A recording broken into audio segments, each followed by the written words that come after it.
이제 곧 한 해를 마무리하는 12월이 시작이 됩니다. 유례가 없었던 한 해를 우리가 보내고 있고 또 이미 보냈습니다. 아이를 키우다가 보면 안 되라고 하는 소리를 참 많이 듣게 됩니다. 그래서 무엇을 하게 되면 잘했다 잘했다 하기보다는 안 돼, 그렇게 하면 안 돼, 이렇게 이야기하는 경우가 부모의 입에선 자주 나오게 됩니다. 올 한 해 보니까 이 아이를 타이르는 그런 부모가 이야기하는 것처럼 참 안 될 소리를 많이 듣지 않았나, 이런 생각이 듭니다. 아이가 무엇을 하려고 하면 안 돼, 그렇게 하면 다친다, 안 돼, 이렇게 이야기하고, 어디를 가려고 하면 또 안 돼, 이렇게 이야기를 하고, 또 무엇을 잘못 말하면 그렇게 말하면 안 돼, 이렇게 이야기하는 것처럼 올 한 해 동안 우리가 들었던 많은 이야기 중에 그 중에 크게 우리에게 다가오는 말은 안 된다라고 하는 소리를 너무 많이 들었던 한 해가 아닌가, 이런 생각이 듭니다. 그런데요, 1년 동안 우리 교회에서 들었던 설교를 돌아보니까 오히려 하나님께서는 계속 우리에게 된다라고 하는 말씀을 많이 주셨더라고요. 여러분, 세상은 안 된다고 말하지만 교회에서는 된다고 하나님께서 말씀해 주십니다. 어떤 의도를 가지고 설교를 하지 않아도 하나님께서는 그렇게 우리에게 그렇게도 할 수 있다, 된다, 이렇게 우리에게 말씀하여 주시기를 원하신 것 같습니다. 교회력으로 보면 여러분, 오늘부터 대림절의 시작입니다. 세상에서는 12월이 마지막이지만 교회력으로 보면 12월은 시작의 달입니다. 어떻게 시작이 되었습니까? 예수 그리스도께서 이 땅에 오심으로 시작되어지는 그런 한 해가 시작된 것입니다. 예수님께서 이 땅에 오신 이유가 뭡니까? 세상이 안 된다고 말할 때 예수님께서 이 땅에 오셔서 된다고 말씀하여 주시는 은혜가 시작되어진다, 이렇게 말할 수 있습니다. 사람들은 말합니다. 죄로 인하여서 우리는 안 된다고, 하나님의 나라 죄로 인하여서 못한다고, 못 들어간다고 말합니다. 그러나 우리 주님께서 이 땅에 오셔서 나를 믿는 자는 하나님의 자녀가 되는 권세를 주셨으며 하나님 나라를 얻게 되어진다고 말씀하십니다. 그런 의미에서 오늘부터 시작되어지는 이 대림절 기간 동안에 여러분, 우리 모두는 우리를 되게 하시는, 우리를 새 생명을 가지고 시작하게 하시는 우리 주 예수 그리스도에게 우리의 마음의 초점이 있기를 간절히 원합니다. 우리의 생각의 초점에 있기를 원하고 우리 마음의 중심이 예수님께 있는 한 달이 되어지기를 간절히 원합니다. 어렸을 때 읽었던 쉐일 실버스타인의 아낌없이 주는 나무라고 하는 동화책이 있습니다. 이 책에 보면 나무와 산 소년의 이야기가 등장하는데요, 나무와 소년이 너무너무 사랑을 하죠. 그러나 소년이 그 나무에게서 뛰어놀기도 하고 그 나무에 있는 사과도 따먹기도 하고, 그리고 그 나무에게서 여러 가지로 놀기도, 그네 타기도 하고 그렇게 재미있게 놀았습니다. 그런데 이 소년이 한참 후에 이 나무에게 원하는 것들이 많아지기 시작합니다. 처음에는 돈이 필요하다고 합니다. 그래서 나무가 말합니다. 돈 필요한 이 소년에게 여기 있는 사과를 다 따서 팔아라, 그리고 그것을 사용해서 돈을 벌어라, 이렇게 이야기해서 사과도 줬습니다. 조금 지나고 나서 이 소년이 와서 하는 얘기가, 나 이제 집이 필요하다고, 나이가 들었으니 이제 집도 필요하다고 말했을 때 이 나무는 자기의 가지를 다 잘라서 그것으로 집을 지으라고 자기의 가지를 내어놓습니다. 한참 지나고 나서 이 아이가 어른이 되어서는 와가지고 난 이 세상 살기 싫다고, 난 여기서 벗어나고 싶다고, 배를 한 척 지어서 나는 멀리 떠나고 싶다고 이야기할 때 나무는 자기의 몸을 베어서 자기 것을 기꺼이 내어줄 테니 이것을 가지고 배를 만들고 떠나라, 이렇게 말합니다. 이 소년은 나이가 어른이 되어서 이제 그 배를 만들고 그리고 멀리 멀리 갔다가 한참 후에 나이가 들어서 왔을 때 이 나무가 이렇게 이 소년에게 말합니다. 더 이상 난 당신에게 줄 것이 아무것도 없다고, 내가 내어줄 만한 몸이 하나가 더 없다고, 그렇게 이야기할 때 이 소년이 말하죠. 나는 당신에게 필요한 것이 아무것도 없습니다. 난 그저 편하게 쉴 수 있는 공간이 필요합니다, 이렇게 이야기할 때 이 나무가 그 소년에게 이렇게 말합니다. 그 나이가 지긋이 먹은 이 사람에게 말하기를, 내 밑동을 줄 테니까 여기 편하게 앉아서 쉬십시오. 당신의 짐을 여기 내려놓으십시오, 이렇게 이야기를 했습니다. 그래서 이 소년과 그 나무가 행복했다는 그런 아주 짧은 동화의 이야기입니다. 나무는 모든 것을 다 내어주었습니다. 누구를 위해서? 그 한 사람을 위해서. 여러분, 예수님께서 우리에게 이 땅에 오신 이유는 바로 거기에 있습니다. 예수님께서 우리를 위해서 자기의 모든 것을 내어놓으셨습니다. 우리를 위해서 오셨고, 우리와 동행하셨고, 우리의 왕으로 오셔서 여러분의 하나하나의 모든 것을 지켜주셨으며 인도해 주셨습니다. 무엇보다 자기의 피를 기꺼이 내어놓고 자기의 몸을 기꺼이 내어놓아서 우리를 하나님의 나라의 백성으로 주의 자녀로 삼아주신 놀라운 축복의 은혜를 우리에게 부어주셨습니다. 오늘 여러분, 다른 어떤 것에 마음의 초점을 두지 아니하고 오늘 예수님께 마음을 두어서 그분께서 내게 부어주시는 그 놀라우신 은혜가 저와 여러분에게 함께 있기를 간절히 원합니다.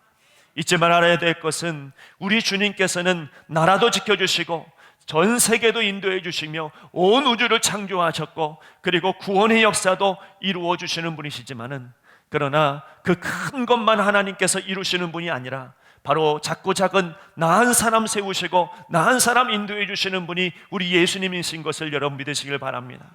우리 예수님 멀리 계신 분이 아니라 바로 나한 사람, 바로 여러분 한 사람 한 사람, 여러분의 가정 하나하나를 세워주시는 데에 그분의 목표를 두고 이 땅에 오신 분이십니다. 그분은 가깝게는 내 가정에, 그리고 나 한 사람 하나님께서 세워주십니다. 오늘 성경의 말씀을 보니까 이 61장의 이 본문의 말씀은 아주 유명한 말씀입니다. 이 본문의 말씀을 통해서 우리가 깨달을 수 있는 것은 주님께서 이 땅에 오신 이유가 무엇일까? 주님께서 우리 교회에 주신 은혜가 무엇일까? 우리 주님께서 나 한 사람에게 베풀어 주신 은혜가 무엇일까? 그 이 땅에 오신 이유가 분명하게 기록되어져 있습니다. 그 첫 번째는 내 삶에 잃어버린 것들을 회복시켜 주시기 위해서 우리에게 오셨다고 말씀합니다. 오늘 1절 말씀해 보니까 주님께서 이렇게 말씀하십니다. 가난한 자에게 아름다운 소식을 전하게 하려 하심이라. 나를 보내사 마음이 상한 자를 고치시며 포로된 자에게 자유를, 갇힌 자에게 노임을 선포하며 그랬습니다. 우리 주님께서 우리를 회복하시기 원하시는 부류가 네 부류인데 그 첫 번째가 뭐냐면 여러분, 가난한 자입니다. 이 가난한 자에게 아름다운 소식을 전해주기 위해서입니다. 여러분, 가난한 자라고 이야기했을 때 시편 말씀에 가난한 자가 참 많이 등장합니다. 그 시편 말씀에 가난한 자는 주로 어떤 사람을 가난한 자라고 이야기하냐면, 인생을 살아가다 보면 너무 고난과 어려움이 있는데 그 고난과 어려움 중에서도 끝까지 주님 붙들고 믿음 지켜 나가려고 하는 그 신실한 사람들을 성경은 뭐라고 이야기하냐면 그 사람들이 가난한 사람이다, 이렇게 말합니다. 그런 의미에서 보면 오늘 우리 예배에 참석한 모든 한 사람 한 사람은 다 마음이 가난한 사람들입니다. 왜냐하면 예수님이 필요하기 때문입니다.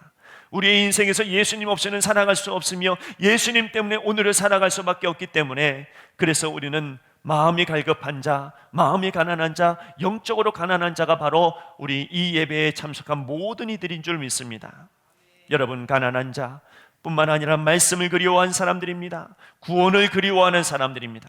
더 나아가서는 누가복음 말씀해 보면 여러분, 이 마음이 가난한 자라고 이야기하지 아니하고 여러분 물질의 가난함을 이야기하고 있습니다.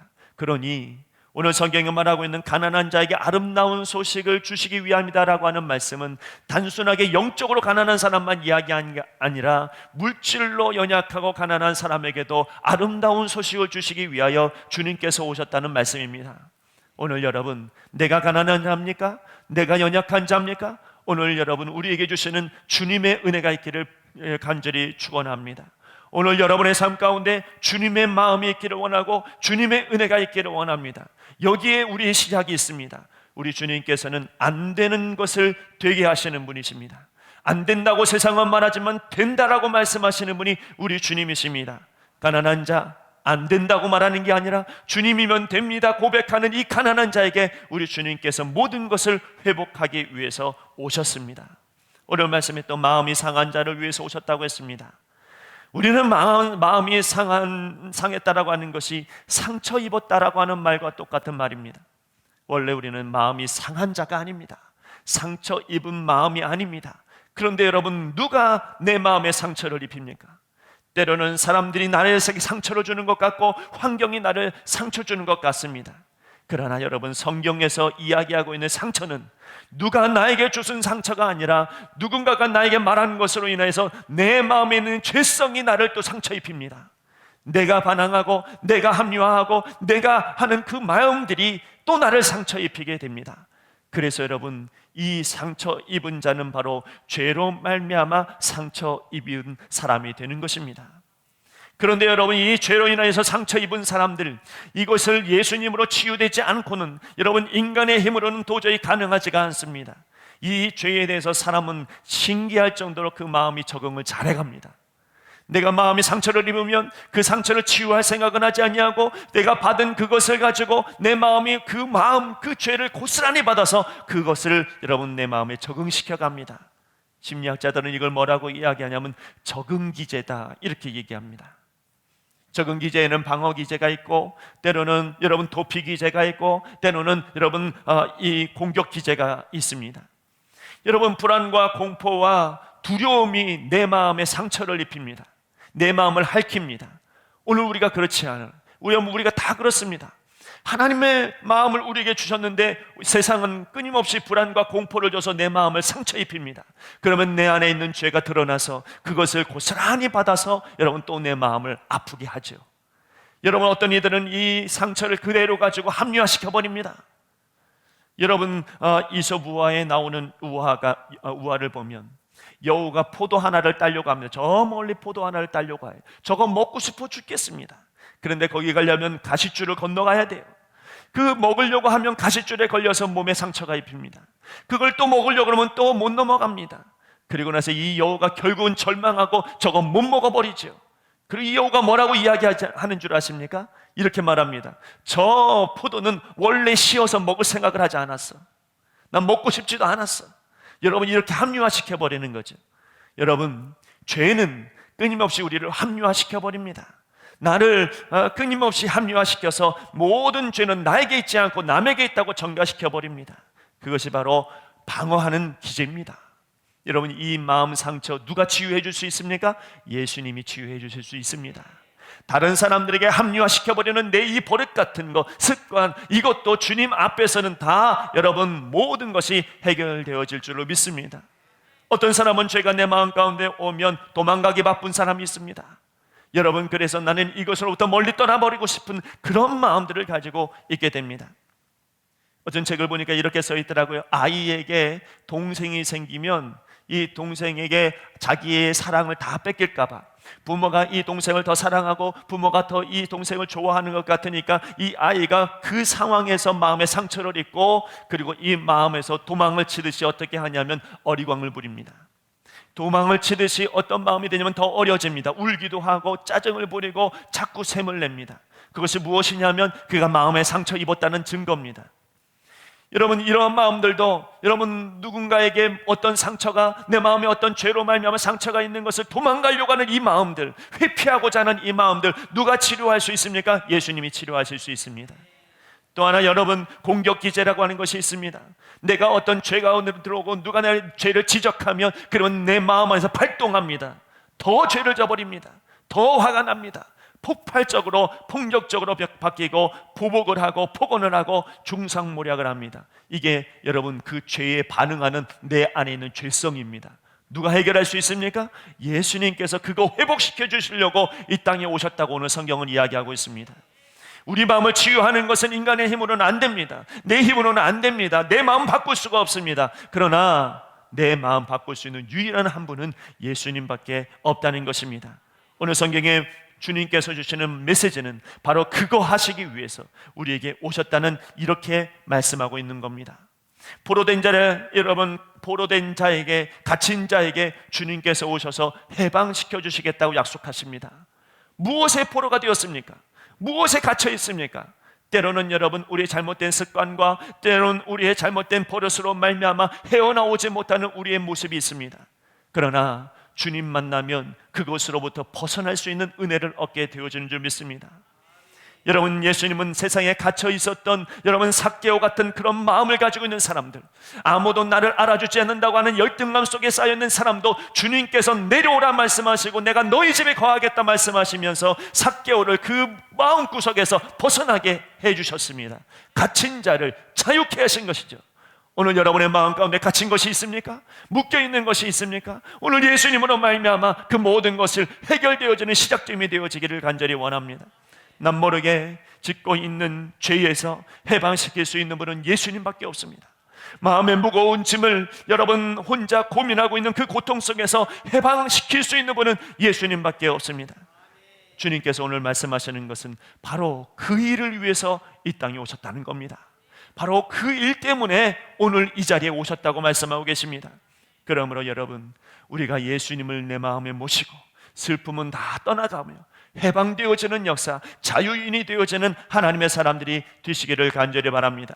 여러분의 소망은 사람에게 있지 않습니다. 여러분에게 있는 소망은 세상에 있지 않습니다. 여러분에게 있는 소망은 내 자녀에게 있는 것도 아닙니다. 여러분의 소망은 오직 예수님밖에 없습니다. 두 번째로, 여러분, 예수님은 하나님의 나라와 은혜의 해를 선포하기 위해서 이 땅에 오셨다고 말씀하십니다. 은혜의 해라고 하는 것은 이스라엘의 유대인의 절기 가운데 희년이라고 하는 겁니다. 희년은 50년마다 옵니다. 50년이 되어지는 그 해가 되어지면 종들이 다 해방됩니다. 여러분, 그가 가지고 있었던 모든 토지가 회복이 되어지고 가축도 회복이 되어지고 재산도 다 회복되어지고 원래대로 돌아가는 겁니다. 그러니 여러분, 내가 빚져도 희년 그날만 기다리고 있습니다.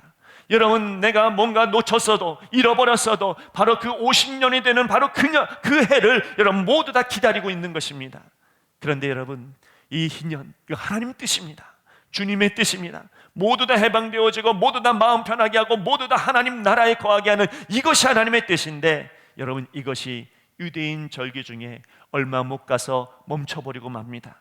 왜냐하면 여러분, 자기의 죄성 때문이죠.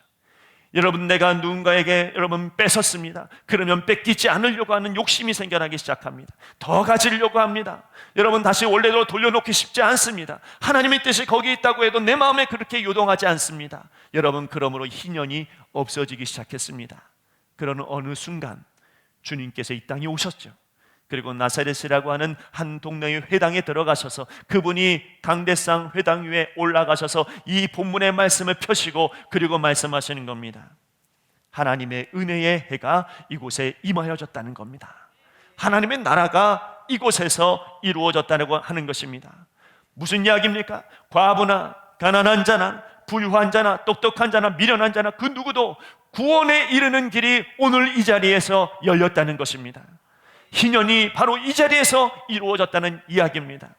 여러분, 예수 그리스도를 믿는 사람들은 내가 죄 가운데 있다 할지라도, 내가 하나님 앞에 범죄했다 할지라도 예수님이 이 땅에 오신 이 날로 말미암아 우리는 다시 시작할 수 있다라고 주님께서 선포하시는 겁니다.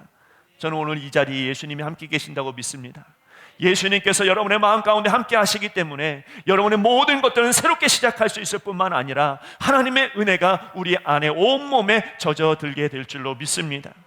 주님께서 이곳에서 은혜의 해가 임했다라고 하는 이 말씀은 또 다른 사람에게는 저주의 말씀이기도 합니다. 왜냐하면 주님 오실 것을 믿지 아니하고 주님의 뜻을 외면하면서 살아갔기 때문에 언제나 욕심을 부리고 자기 것을 챙기고 내 것이 중요하다고 생각했던 사람들은 주님께서 모든 것을 돌려놓겠다라고 하는 이 말씀이 그들에게는 저주고 그들에게는 불행이고 그들에게는 절망적인 날이 되어집니다. 여러분, 주님께서 오늘 은혜의 해, 우리 하나님의 보복의 날을 선포하여 모든 슬픈 자를 위로하셨다고 했습니다. 여러분, 이 날 하나님의 나라가 이루어진 것입니다. 저는 오늘 이 시간이 하나님의 나라가 여러분 마음 가운데 이루어지기를 소망합니다. 하나님의 나라가 어디에 이루어진 거냐면 하나님의 나라는 주님이 계시고 주님이 통치하시는 나라가 하나님의 나라입니다. 주님이 어디 계십니까? 여기에. 주님이 어디 계십니까? 여러분 마음에. 그러므로 여러분, 우리 마음 가운데 주님이 오셨다고 한다면 바로 내 안에 하나님의 나라가 이루어지게 된 것입니다. 하나님의 나라가 내 안에 이루어졌다는 것, 그것은 여러분 은혜의 해가 내 안에 이루어졌다는 것입니다. 그러므로는 내가 불안과 두려움과 여러분 공포와 염려가 내 안에 있다 할지라도 은혜의 해가 이루어져 있는 우리 모두의 몸에는 여러분 그것이 오래 버티지 못하고 떠나가게 될 줄로 믿습니다. 하나님의 은혜와 하나님의 축복이 우리 마음 가운데 세워질 줄로 믿습니다. 반대로 하나님의 나라를 인정하지 아니하고 하나님의 뜻을 인정하지 아니하며 하나님 앞에 거부하는 마음을 가지고 있는 사람들에게는 여러분 우리 안에 하나님의 나라가 이루어지지 않습니다. 여러분, 내 안에 하나님의 나라가 임한 사람은 아직 완전하지는 않지만 내 안에서 평안이 옵니다. 내 안에 기쁨이 옵니다. 그러나 주님 오시는 그 완전한 날에는 우리가 모두 다 완전한 하나님의 나라에 들어가게 될 줄 믿습니다. 그러나 하나님의 나라를 인정하지 않냐고 하나님의 뜻을 외면한 사람들에게는 그 마음에 하나님의 나라가 없기에 언제나 마음에 불안이 있습니다. 언제나 마음에 염려가 있고 여러분 근심이 있습니다. 이런 사람들은 결국 주님 오시는 완전한 그날이 되어지면 하나님 나라에 들어가는 사람들이 아니라 여러분 하나님의 나라가 없는 마귀의 나라에 들어갈 수밖에 없는 것입니다. 오늘 주님께서 이 땅에 오신 이유를 설명합니다. 바로 하나님의 나라로 우리를 모두 이끌어 주시기 위함입니다. 우리의 마음 가운데 하나님의 나라를 세우시기 위하며 우리를 구원하시기 위하며 우리를 해방시켜 주시기 위한 그 놀라운 축복이 여기에 있습니다. 그러므로 여러분 안 된다라고 하는 세상, 그 세상 앞에서 주님께서 오늘 은혜의 해가 임했다, 오늘 하나님의 보복의 날이 임했다라고 선포하시는 것은 된다는 겁니다. 주님의 은혜가 이루어진다는 것입니다. 할 수 있다는 겁니다. 여러분 망한다는 것이 아니라 주님 믿으면 주님의 나라로 말미암아 할 수 있다라고 말씀하시는 것이 바로 오늘 주님께서 우리에게 오신 이유입니다. 또 하나 주님께서 오신 결정적인 이유는 우리로 하나님의 영광을 나타내는 자로 세우시기 위함이라고 말합니다. 여러분 우리가 예수님 때문에 하나님의 영광을 나타내는 자가 된다는 것은 무슨 뜻이냐면 예수님 한 분 때문에 이제는 내 안에 슬픔이 없습니다. 예수님 한 분 때문에 내 안의 슬픔이 기쁨의 화관으로 바뀌었습니다. 찬송의 옷으로 바뀌었습니다. 의로운 사람으로 바뀌었습니다. 우리는 그래서 비로소 내가 말하고 내가 행동하고 내가 모든 것들이 다 하나님의 영광을 나타내는 자가 되었습니다. 누구 때문입니까? 예수님이 바로 그 일 때문에 오셨다는 이야기입니다. 이것은 우리에게 축복입니다. 이것은 우리에게 복이고 이것은 놀라운 하나님의 은혜입니다. 여러분 예수님 믿고 구원받은 사람이 이렇게 변하게 되어진다는 것입니다. 저는 어떤 분에게 이런 이야기를 듣습니다. 올 한 해 동안 유튜브로 어떤 어려운 상황이기 때문에 유튜브로 예배를 드렸는데 이 예배를 드리다가 내가 갑자기 은혜를 받게 되어지니까 나도 저 예배 현장에 있고 싶다, 나도 저 성전에 있고 싶다, 나도 저런 예배를 안에 있고 싶다라고 하는 이런 마음이 생기더라는 겁니다. 여러분 왜 그런 마음이 생겼을까요? 하나님께서 그의 마음 가운데 하나님의 나라를 세우셨기 때문입니다. 주님의 나라가 세워졌기 때문입니다. 그렇기 때문에 여러분 바로 그런 사람이 하나님 앞에 귀한 예배를 드릴 수 있는 것입니다. 우리 교회 삼정 예배 운동을 하고 있습니다. 정해진 시간과 정확한 자세 그리고 정결한 몸과 마음으로 예배 드리는 운동입니다. 왜 그렇습니까? 비대면 예배를 드리다가 보니까 해이해진 우리 예배의 자세를 다시 회복하기 위한 운동입니다. 그러나 예수님께서 내 안에 역사하셔서 하나님의 나라로 세우시면 이런 운동 필요 없이 하나님께서 분명히 하나님의 뜻을 이루어 주실 것입니다. 슬픔 속에 있어도 예수님이 내 안에 계시면 여러분 그 슬픔이 사라지고 내 안에 기쁨으로 차고 넘칠 것입니다. 근심이 아니라 찬송의 옷을 입게 되어질 것입니다. 그것이 오늘 성경에서 우리에게 말씀하시고 있는 주님 오신 이유입니다. 여러분 이 말씀 안에는 또 이런 말씀이 있습니다.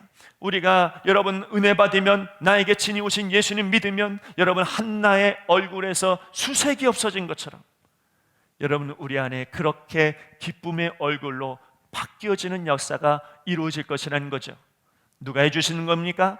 예수님께서 오늘 우리에게 역사해 주시면 여러분 우리의 얼굴이 달라진다는 것입니다. 여러분 시편 말씀에 시편 34편 말씀에 보니까 다윗이 어려운 중에 이런 고백을 합니다. 내가 여호와께 간구하매 내게 응답하시고 내 모든 두려움에서 나를 건지셨도다. 그들이 주를 앙망하고 광채를 내었으니 그들의 얼굴은 부끄럽지 아니하리로다. 여러분, 다윗의 얼굴에는 광채가 났습니다. 왜냐하면 여러분, 그의 마음 가운데 하나님의 영광이 나타났기 때문입니다. 여러분 안에 하나님의 나라가 임하여지고 예수님께서 여러분 우리 가운데 함께하여 주시면 우리의 삶 가운데 광채가 나게 될 줄로 믿습니다. 우리의 얼굴에 부끄러움이 없게 되어질 줄로 믿습니다. 간혹가다 우리는 보면 그렇습니다. 사람들이 내가 교회 가지 않았는가? 사람들이 내가 교회 다니는 사람 아닌가? 내가 예배 드리는 사람 아닌가? 이런 것들 자꾸 눈치 보게 되어지는데, 아님 여러분, 오늘 예수님 내 안에 오시면 내 안에 그렇게 말하지 않아도 내 안에 은혜의 광채가 흐르게 될 줄 믿습니다. 여러분, 내가 가는 곳곳마다 은혜의 발자취가 되어질 것이며, 내가 말하는 곳마다 하나님의 말씀이 선포되어질 것이며, 내가 가는 곳곳마다 예수님의 광채가 드러나게 되어질 줄을 믿습니다. 여러분, 예수님이 이 땅에 오셔서 하신 일은 무엇입니까? 바로 우리를 하나님의 영광을 드러내는 사람으로 만들기 위함이었습니다. 예수님이 이 땅에 오셔서 처음으로 한 기적은 언제 일어났냐면 가나오니 잔치에서 일어났습니다. 가정입니다. 예수님이 우리에게 오셔서 제일 먼저 하신 일은 바로 가정을 살렸었던 그런 귀한 역사가 있는 것이죠. 여러분, 오늘 여러분이 예수님을 믿고 그 예수님을 내 마음에 오게 하셔서, 그래서 여러분 내 마음 가운데 하나님의 나라가 이루어지면 여러분의 가정이 살게 되어질 줄을 믿습니다. 가나 혼인 잔치집 같은 우리의 가정이 되어질 줄로 믿습니다. 예수님 믿음의 일터가 바뀝니다. 여러분, 힘들어 죽겠다가 아니라 오늘도 일할 수 있는 건강 주시고 일할 수 있는 일터 주심에 감사합니다. 이 일터가 투쟁과 전쟁의 자리가 아니라 사랑과 용서의 자리가 되고 이 자리가 축복의 자리가 되어지는 역사는 예수님이 오셨기 때문에 가능한 일입니다. 하나님은 예수님을 오늘 성경에 의의 나무로 세우셨다고 했습니다. 예수님께서 의의 나무로 세워지셔서 모든 것을 나누어 주었던 것처럼 동일하게 우리가 하나님의 영광을 드러내는 사람가 되었다라고 하는 이 말씀은 우리도 의의 나무가 되었다는 말씀입니다. 무엇을 아낌없이 주어도 그것이 더 기뻐지고, 여러분, 무엇보다 하나님께 영광 돌리는 그런 존재가 되어진 것, 바로 이거 위해서 주님께서 이 땅에 오신 것입니다. 여러분, 여러분의 상한 마음과 여러분의 가난한 마음, 병든 모든 것들이 예수님의 은혜로 회복되어지는 역사가 이루어지기를 간절히 원합니다. 우리를 구원케 하시는 은혜의 해를 선포하고 하나님의 나라로 인도하여 주시는 주님의 은혜가 오늘 여러분의 마음 가운데 있기를 간절히 원합니다. 여러분, 무엇보다 이것으로 끝난 것이 아니라 여러분의 일주일의 인생이 하나님을 영화롭게 하는 하나님의 영광을 드러내는 하나님의 사람의 모습으로 하루하루의 삶을 살아가는 저와 여러분 되시기를 간절히 바랍니다. 여러분, 모두 다 이제 의의 나무가 되었습니다. 모두 다 하나님께 선택된 주의 아름다운 나무가 되었습니다. 그러므로 있는 곳곳마다 주의 영광이 드러나는 역사가 있기를 간절히 소망합니다. 기도하겠습니다. 하나님, 주님 우리를 위해서 오셨습니다. 세상은 안 된다고 말하고 세상은 할 수 없다고 말할 때 주님께서는 된다고, 할 수 있다고 하시기 위해서 이 땅에 오셨습니다. 그래서 아버지 하나님, 이번 한 달 동안 주님만을 묵상하기를 원합니다. 그래서 주님 오신 이유를 기억하면서 하나님이여, 오늘도 주의 나라를 위해서 헌신하는 의의 나무가 되게 하여 주시옵소서. 여기는 모든 한 사람 한 사람이 이 귀한 복을 누리며 살아갈 수 있는 축복을 허락하여 주시옵소서. 감사하며 예수님의 이름으로 기도하옵나이다. 아멘.